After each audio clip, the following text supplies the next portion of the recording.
is one of the strangest motorhomes ever built.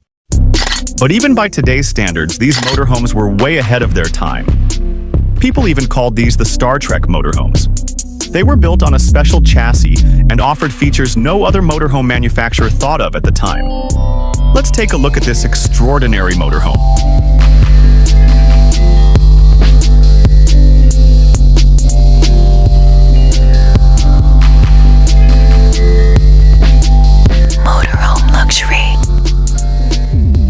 The specific model that we are going to tour today is the Eleganza 2, which was manufactured till 1978, the year when the production of the GMC vehicles stopped in order to expand the truck network.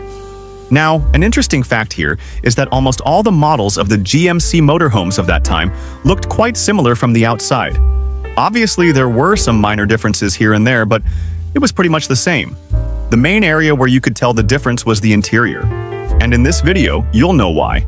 The very first impression of the GMC motorhome gives you a very different and unique look as compared to other motorhomes of its time. Due to its spaceship-like design, people often called it the Star Trek motorhome. I mean, from its design and looks, you can easily say that it was manufactured a while ago. But it was different and better than every other motorhome in its era. See, during the 70s or 80s, motorhome designs used to be boxy and big. But the GMC, it followed a much sleek and curved approach.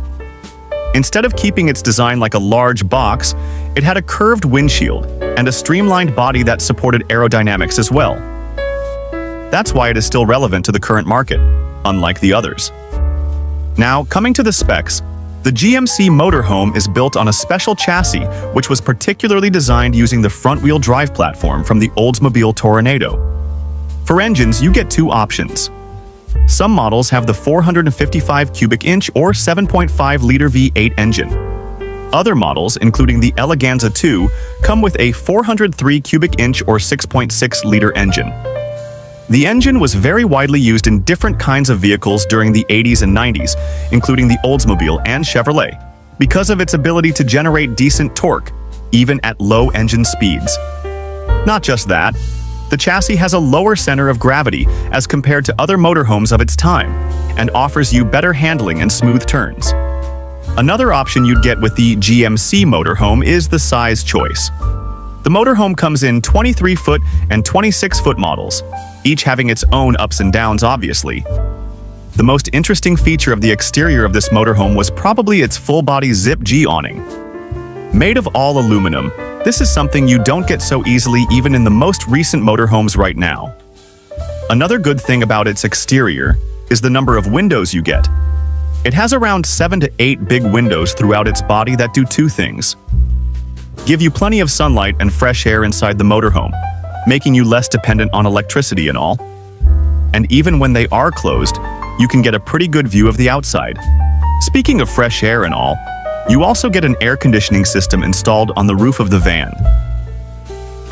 Around the rear side, the GMC also has a 62-pound propane tank, and just above it would be the water tank. Let's now head toward the rear of the vehicle, and the first thing you'll notice is the large window that can be so practically used. Whether it is to get some sunlight while you're resting or see those stars in the night, you can do that all.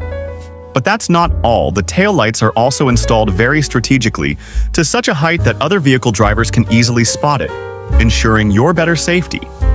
There's also a hitch receiver using which you can tow other, smaller vehicles in case of an emergency. And last but not least here, you get a complete aluminum ladder that gives you proper access to the roof. On the driver's side, there's also an awning, but it's a sunbrella window awning that you can attach to the hook and use. There's also the engine compartment just beneath it, which by the way opens using a different key. In this compartment, you get the city water supply connection and a 50-amp shore power cord as well.